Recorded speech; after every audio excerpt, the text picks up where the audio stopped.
Shalom Bapak Ibu kasih Tuhan, jumpa lagi bersama dengan saya Antoni di dalam acara Sahabat Sapa Hamba Tuhan GSJ Karismata.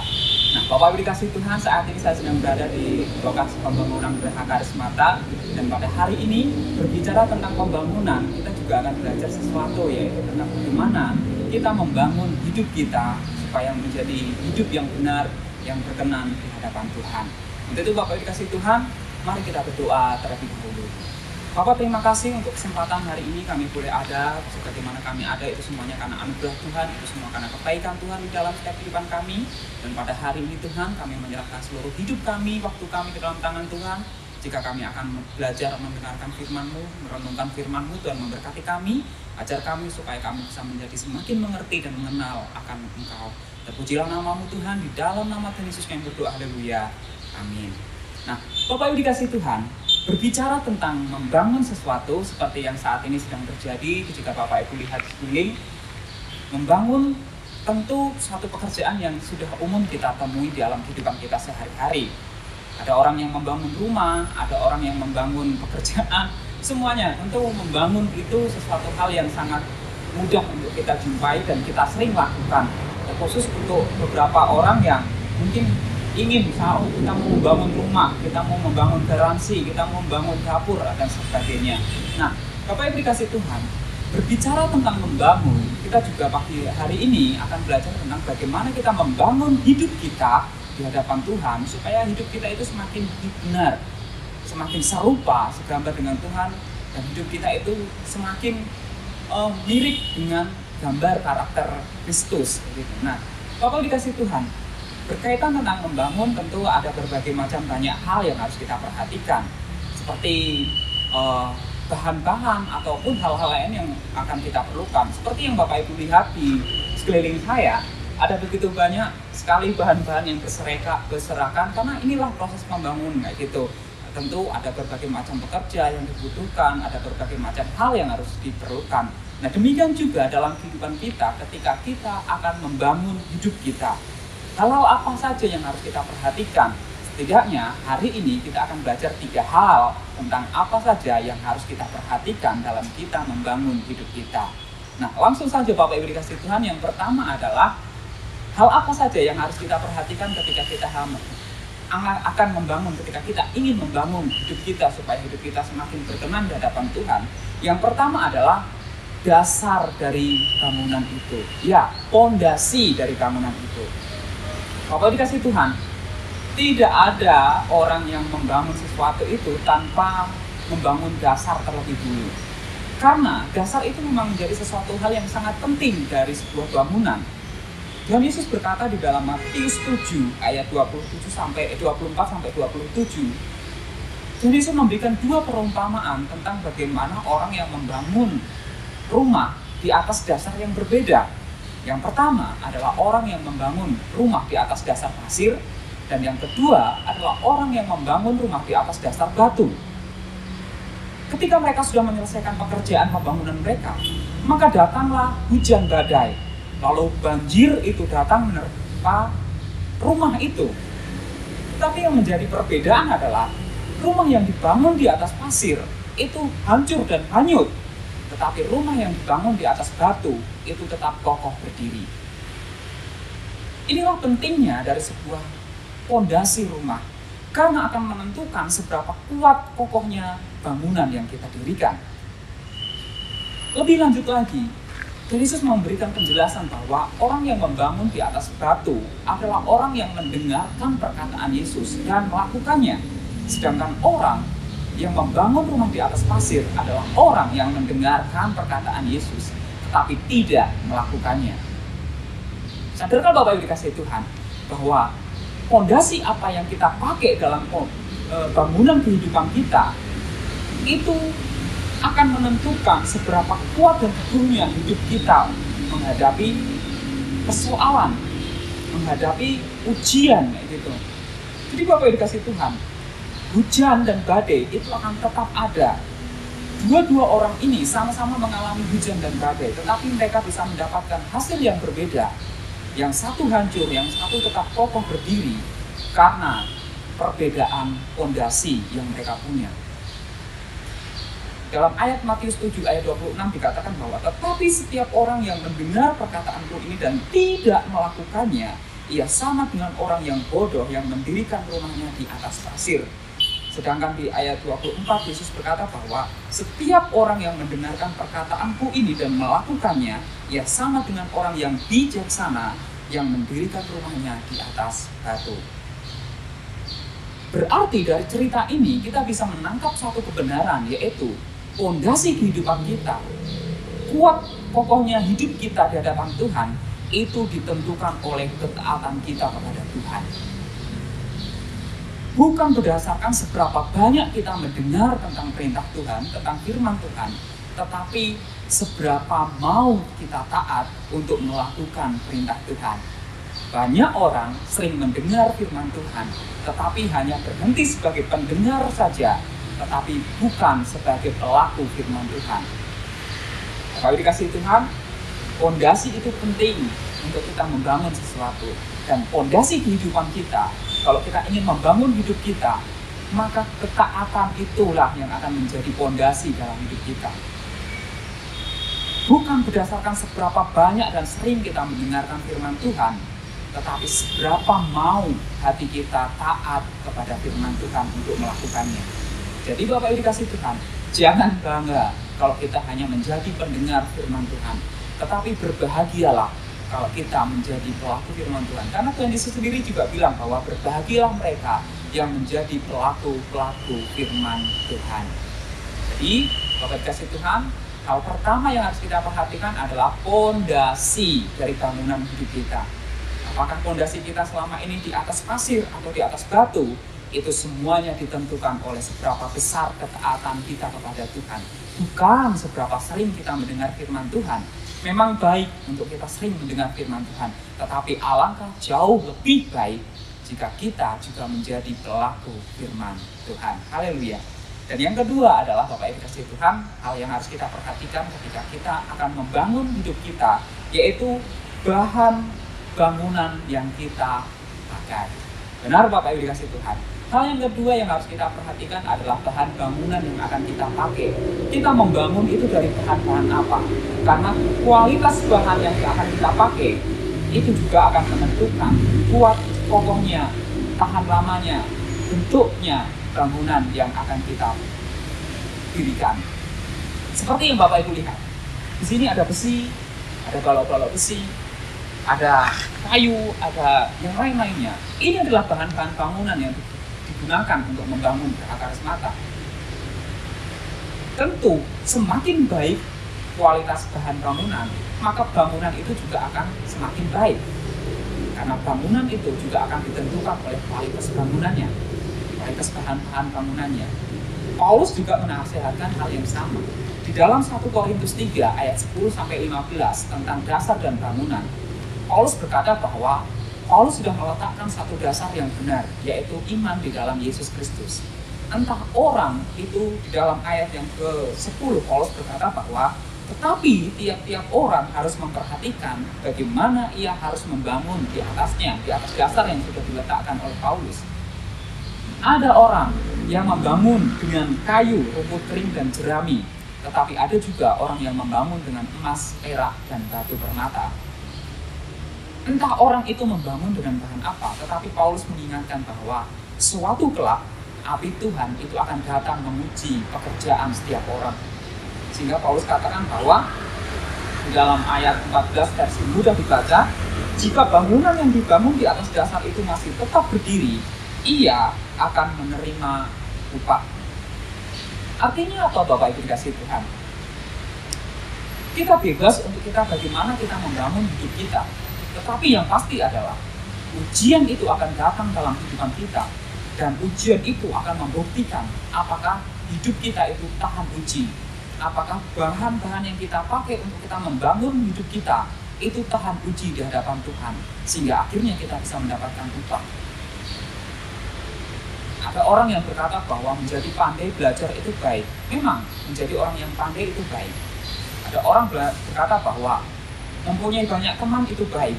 Nah, kita memang makhluk sosial dan mempunyai banyak relasi itu baik. Tetapi, apakah itu bisa menjadi bahan bangunan hidup kita yang akan membuat hidup kita tetap kokoh, tahan uji. Tidak, Bapak Ibu. Kepandaian, popularitas, bahkan kekayaan pun tidak akan menjamin kita untuk kita bisa tetap tahan uji. Lantas apa yang akan membuat hidup kita tahan uji? Jika ketika suatu kelak api Tuhan itu datang menguji hidup kita, ujian hidup itu datang dalam hidup kita, kita bisa tetap bertahan, kita bisa tetap kokoh tahan uji dan menerima upah. Jawabannya adalah firman Tuhan dan pengenalan akan Tuhan. Itulah yang akan menjadi bahan bangunan yang berkualitas bagi hidup kita. Ketika kita memiliki pengenalan akan Tuhan, ketika kita semakin sering berdoa, ketika kita membangun iman kita, menguatkan iman kita dengan kita sering membaca firman Tuhan, maka firman Tuhan itu, perkataan firman Tuhan itu akan masuk dalam hati kita. Dan dari firman Tuhan berkata bahwa apa yang keluar dari mulut kita itu berasal dari hati kita, apa yang terpikirkan dari pikiran kita itu juga bersumber dari hati kita. Jika kita memasukkan hal-hal yang baik dalam hati kita, maka hal yang baik pun akan keluar dari hidup kita. Perkataan kita akan menjadi perkataan yang berkualitas, tindakan kita pun akan menjadi tindakan yang berkualitas, pikiran kita pun akan menjadi pikiran-pikiran yang berkualitas. Jadi Bapak Ibu dikasih Tuhan, sadarilah bahwa entah kita membangun dari bahan apa, itu terserah kita. Tetapi yang pasti adalah suatu kelak pekerjaan Tuhan, pekerjaan kita itu akan diuji oleh Tuhan. Apakah tahan uji atau tidak? Apakah hidup kita bisa tahan uji atau tidak? Itu tergantung dari apa yang kita masukkan ke dalam hidup kita. Karena selama ini kita memasukkan gosip, selama ini kita memasukkan hal-hal yang tidak berguna, perkataan-perkataan yang tidak berguna, pikiran-pikiran yang tidak berguna ke dalam hidup kita. Percayalah Bapak Ibu, jika kita melakukan hal-hal itu, maka kita tidak akan tahan uji. Yang harus kita lakukan adalah seperti apa yang dikatakan Paulus, tetapi apa yang mulia, apa yang baik, apa yang benar, apa yang kudus, apa yang suci, pikirkanlah semuanya itu. Artinya kita memasukkan hal-hal yang baik dan benar ke dalam hidup kita sebagai bahan bangunan hidup kita, sehingga ketika ujian itu datang, kita tahan uji dan kita menerima upah. Jadi Bapak dikasih Tuhan, waspada, jangan gunakan bahan yang KW, jangan gunakan bahan yang abal-abal, pakailah bahan yang berkualitas dan original. Dan yang ketiga Bapak Ibu yang berkaitan tentang membangun adalah tujuan dalam kita membangun. Tentu kalau kita membangun sesuatu kita punya tujuan kan. Tidak mungkin kita membangun sesuatu tanpa kita memiliki tujuan. Kalau kita misalnya punya mobil, kita membangun garasi, ya karena kita punya tujuan supaya kita bisa memarkir mobil itu di garasi. Kalau kita pengen membangun rumah, tujuannya apa? Ya supaya jadi tempat perlindungan ketika hujan dan badai. Tentu segala sesuatu kita memiliki tujuan. Jadi Bapak yang dikasih Tuhan, ketika kita ingin membangun hidup kita, kita juga harus tahu tujuannya itu apa. Karena salah tujuan itu juga bisa berakibat bagi bangunan hidup kita. Kita bisa belajar dari Kejadian 11 ayat 1-9 yang menceritakan tentang Menara Babel.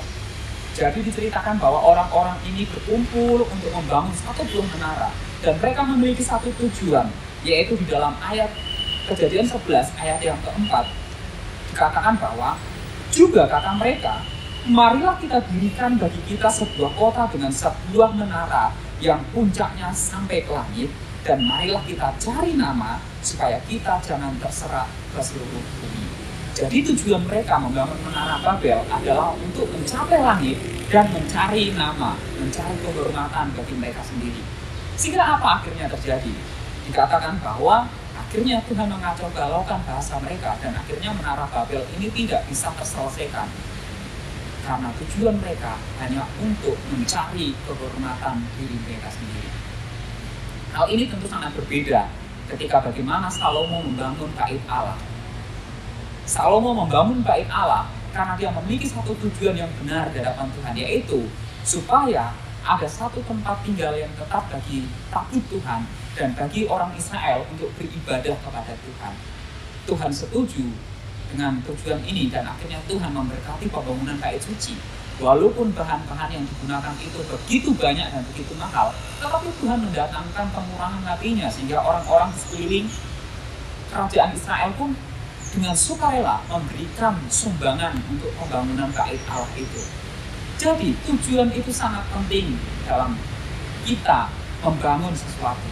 Demikian juga ketika kita membangun hidup kita. Apa yang menjadi tujuan hidup kita? Apakah untuk memupuk kehormatan diri kita sendiri atau untuk hormat dan kemuliaan nama Tuhan, untuk sesuai dengan kehendak Tuhan? Itu akan menentukan apakah bangunan yang akan kita bangun itu berhasil atau tidak. Siapa sih yang tidak mau berhasil?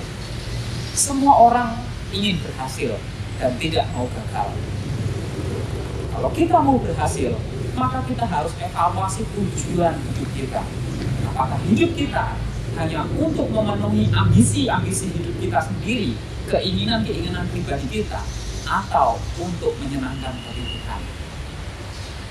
Bapak Ibu dikasih Tuhan, sadarilah bahwa Tuhan itu sudah punya tujuan rencana yang telah dikhususkan bagi kita, bahkan sejak kita lahir. Paulus berkata bahwa sebelum aku masih Daud berkata bahwa engkau sudah mengenal aku sejak aku masih dalam kandungan ibuku. Hari-hariku sudah engkau tulis dalam buku-bukumu.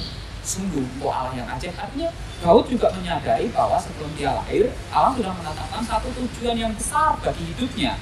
Demikian juga untuk Bapak Ibu Saudara semua. Sudahkah Bapak Ibu mengetahui tujuan Allah bagi hidup Bapak Ibu? Jika kita tidak memiliki tujuan yang benar dalam kita hidup, maka itu menjadi pertanyaan yang besar. Dan itu juga akan mempengaruhi bagaimana bangunan hidup kita nantinya. Apakah berhasil atau tidak. Apa dikasih Tuhan? Milikilah tujuan yang benar di dalam Tuhan. Jika kita hanya ingin mengandalkan ego kita, meninggikan ego kita, dan mencari kemuliaan diri sendiri, meninggikan hati kita, firman Tuhan berkata bahwa orang yang tinggi hati akan direndahkan, tetapi orang yang rendah hati akan ditinggikan. Tuhan membenci orang yang sombong, tetapi Tuhan menyukai orang yang rendah hati. Jika kita melakukan segala sesuatu dalam hidup kita, tujuannya hanya untuk saya, dan saya, itu adalah satu hal kesalahan yang besar dalam hidup kita ketika kita membangun hidup kita. Jadi mari kita memiliki tujuan yang benar dalam kita membangun. Lihatlah Salomo, ketika dia mendirikan bait Allah, Tuhan berkenan akan tujuannya dan Tuhan memberkati pekerjaannya hingga akhirnya dia berhasil. Bukankah hidup kita adalah bait Allah? Paulus berkata dalam 1 Korintus 3, tidak tahukah kamu bahwa tubuhmu adalah bait Allah, tempat roh Allah berdiam. Jadi mari kita bangun hidup kita sedemikian rupa, bukan untuk bait kita sendiri, tetapi untuk menjadi bait Allah, baitnya Roh Kudus, tempat Allah diam, sehingga melalui hidup kita akan ada banyak orang dipermuliakan, nama Tuhan dipermuliakan, akan banyak orang mengenal nama Tuhan. Haleluya. Kita sudah belajar tentang bagaimana kita membangun hidup kita, Bapak Ibu. Ada 3 hal tadi tentang dasar. Apakah kita membangun di atas pasir atau batu, itu tergantung dari bukan seberapa banyak kita mendengar perkataan Tuhan, tetapi seberapa banyak hati kita mau taat kepada Tuhan. Yang kedua adalah bahannya. Apakah kita membangun dengan kayu, jerami, rumput kering, atau emas, perak, batu permata, itu semuanya tergantung kita. Yang pasti adalah kita harus memilih bahan yang tahan uji. Kita harus memasukkan sesuatu hal yang baik dalam hidup kita, yaitu apa yang baik, yang benar, yang kudus, tidak bercela, yang suci. Pikirkanlah semuanya itu. Dan yang ketiga adalah tujuan kita membangun, bukan untuk kepentingan kita, bukan untuk ego kita, kehormatan kita, tetapi untuk hormat dan kemuliaan nama Tuhan. Karena kita bukanlah bait kita sendiri, tetapi kita adalah baitnya Roh Kudus, bait Allah. Haleluya. Bapak dikasih Tuhan, mari kita berdoa untuk renungan hari ini. Dan saat ini juga ketika saya berdiri di tempat ini di lokasi pembangunan Geraha Karismata, mari kita juga terus berdoa untuk pembangunan Geraha Karismata ini supaya bisa terselesaikan dan juga biarlah tempat ini menjadi hormat dan kemuliaan bagi nama Tuhan. Biarlah kerjaan Tuhan yang dinyatakan di tempat ini. Nah, mari Bapak Ibu kasih Tuhan, mari kita berdoa untuk renungan firman Tuhan pada hari ini. Terima kasih Tuhan karena kami sudah belajar tentang bagaimana kami membangun hidup kami. Kami tahu Tuhan ada begitu banyak hal yang harus kami perhatikan ketika kami membangun hidup kami, yaitu berkaitan tentang dasar, tentang bahan bangunan dan tujuan kami membangun hidup kami. Pada hari ini Tuhan ajarkan kepada kami untuk kami bijaksana, untuk kami menjadi orang yang bijaksana, sehingga kami bisa mengerti, memahami apa yang harus kami lakukan, apa yang harus kami perbuat. Terima kasih Tuhan. Kami juga berdoa untuk semua jemaat Tuhan yang saat ini sedang mendengarkan secara tayangan ini. Tuhan akan memberkati di dalam nama Tuhan Yesus. Berikan kepada kami semua hikmat kebijaksanaan, supaya kami bisa melakukan, menjadi pelaku-pelaku firman Tuhan. Supaya kami menjadi pelaku-pelaku firman Tuhan yang taat dan setia sampai akhirnya. Terpujilah namamu Tuhan. Kami juga berdoa untuk pembangunan Geraha Karismata ini. Tuhan akan memberkati. Biarkannya tangan kemurahan Tuhan boleh berdoa atas kami. Di dalam nama Tuhan Yesus kami berdoa. Haleluya. Amin. Sampai jumpa kembali dalam kesempatan yang berikutnya. Shalom, Tuhan Yesus memberkati.